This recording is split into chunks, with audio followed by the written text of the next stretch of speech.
Hello and welcome guys. So कल bank Nifty में क्या हो सकता है आइए देखते हैं। ये लास्ट 4 दिन के प्रोफाइल्स हैं।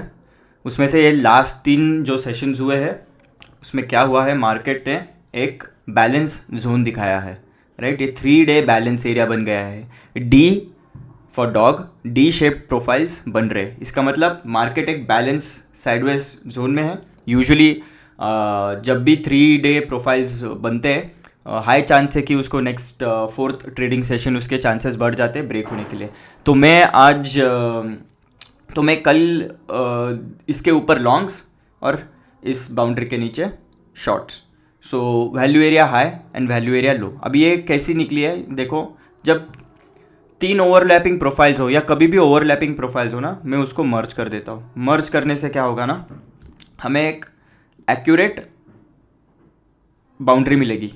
देखो, सो ये ब्लू एरिया जो है ये 70% of all trading activity that has happened, मतलब 70% जो भी ट्रेडिंग एक्टिविटी हुई है जहाँ वॉल्यूम सबसे ज़्यादा वॉल्यूम है last 3 trading sessions bank Nifty के, वो इस रेंज के अंदर है। तो इस रेंज को हमने मार्क कर दिया पहले। तो अब आप देखते हैं कि मार्केट तो नीचे डाउन मूव दे रहा है, शॉर्ट टर्म में थोड़ा बेरिश है in according to swings. Right, तो हम एक शॉर्ट लेने को देखेंगे यहाँ से फर्स्ट ऑफ ऑल। दूसरा है कि ये ट्रेंड, ये जो पीओसी है ना, इसको कॉम्पोजिट बोलते हैं।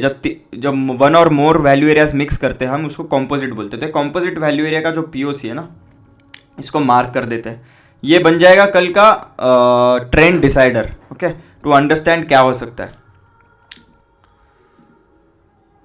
मेन ट्रेंड डिसाइडर, और फिर ये बाउंड्रीज हो गए सेकेंडरी ट्रेंड डिसाइडर्स। तो फर्स्ट ऑफ ऑल मैं ये एक अगर मार्केट इस प्रोफाइल के अंदर खुलता है तो मैं यहाँ से ऊपर से शॉर्ट लेने को देखूंगा। नीचे से लॉन्ग शायद से लूँगा। देखेंगे कि अगर ऑर्डर फ्लो और डेल्टा अगर बहुत ही पॉजिटिव है और ओपन इंटरेस्ट पे भी अच्छा पॉजिटिव आउटलुक आ रहा है मार्केट में फर्स्ट 30-45 मिनट्स में, तो फिर मैं मेरी थोड़ी सी बायस चेंज करूँगा। बट फिलहाल के लिए ये मेरा ये छोटा बायस में लेके मार्केट में आऊँगा। सेकंड जो ट्रेड है वो आएगा जब ये 3 डे प्रोफाइल मतलब रेंज एक्सपांशन का ट्रेड आएगा कल या परसों। राइट, जब भी ये बाउंड्री ब्रेक करता है नीचे का, तब मैं सीधा सीधा ये शॉर्ट लेने के लिए देखूंगा। तो ये हो गया सेकंड सेटअप अपना। ठीक है, अब देखो यहाँ से आप इस बाउंड्री तक मतलब 46,150 से लेके 46,630 तक आप पूरा लॉन्ग अवॉइड कर सकते हो। ठीक है, यहाँ एक सप्लाई जोन है और स्ट्रॉन्ग यहाँ से एक रिजेक्शन आने के ज़्यादा चांसेस है। तो मैं अच्छे लॉन्ग्स 46,650 या 46,630 के ऊपर ही अटेम्प्ट करूँगा। ठीक है, उसका जो टारगेट रहेगा 46,965 का। तो ये एक अच्छा खासा स्ट्रॉन्ग मूव है। अगर मार्केट इसके ऊपर ही खुलता है और यहाँ कुछ वैल्यू बनाता है कल के दिन, तो मैं मार्केट को ट्रेड करने नहीं वाला। ठीक है, सिर्फ एक ट्रेड लॉन्ग पे मैं अटेम्प्ट करूंगा विथ 1/3 साइज जो है ये स्कैल्प। ठीक है, इसके बीच में नो ट्रेडिंग जोन है। बट ये वाले अगर मार्केट इसके ऊपर ओपन हो जाए और एकदम से एब्जॉर्प्शन दिखने लगे डेल्टा पे, मतलब सेलिंग एब्जॉर्प्शन, और नीचे होल्ड हो जाता है मार्केट, ठीक है, तो मैं फिर एक लॉन्ग स्कैल्प के लिए ये ट्राई करूंगा।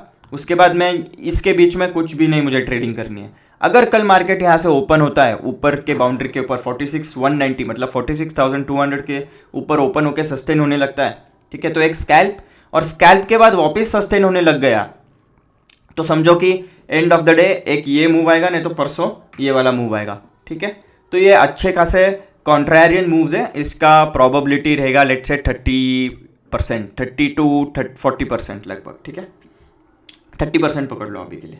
हाँ, अगर कल डेल्टा नेगेटिव है, ऑर्डर फ्लो पे नेगेटिविटी दिख रही है, तो मैं शॉर्ट मूव्स ही लूँगा। फिर तो मैं ये स्कैल्प तो मैं डेफिनेटली नहीं लेने वाला, फिर तो ये कैंसिल कर दूंगा केस।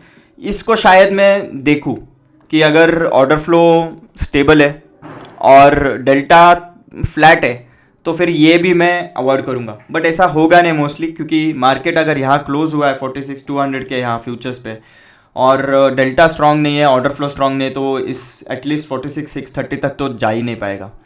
तो अगर यहाँ से कुछ लॉन्ग मूव्स लेने 46,630 के ऊपर, तो मोस्ट प्रोबेबली हमें डेल्टा और ऑर्डर फ्लो स्ट्रांग दिखेगा ही। ठीक है, आप आते हैं बात करते हैं एकदम ऑब्वियस केस की कि 3 डे बैलेंस है, range expansion towards downside, value has been moving down, so expectation is कि हम ऊपर से यहाँ से एक फेल्ड ब्रेकआउट को ट्रेड करें, फेल्ड ब्रेकआउट के लिए रुके। स्टार्टिंग में अगर डेल्टा थोड़ा भी पॉजिटिव आ गया बट फ्लैट होने लग गया बाद में फर्स्ट 35 मिनट्स में, तो सोचो कि ऊपर यहाँ कहीं ना कहीं मार्केट पार्टिसिपेंट्स एक ब्रेकआउट के लिए फोमो चेस कर सकते हैं और वो फेल होके फिजल आउट होके फिर उनका लिक्विडेशन हो सकता है और उसमें हमें एक चांस मिलेगा ऊपर से ही इस मूव में बैठने को।